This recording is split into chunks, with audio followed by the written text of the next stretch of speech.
Hello, today I will show you how to fix screen goes black randomly on Windows 11 PC.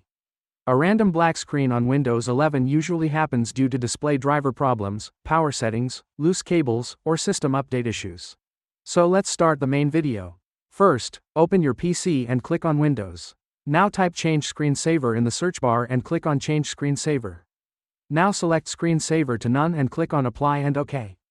After that, open Control Panel and click on Power Options. Now choose High Performance by clicking on it. Then click on Change Plan Settings. Now click on Change Advanced Power Settings. Then click on PCI Express.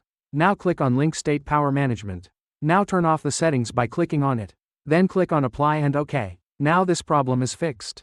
Overall, it's a common issue that usually doesn't mean serious damage and can be resolved with basic troubleshooting and regular system maintenance.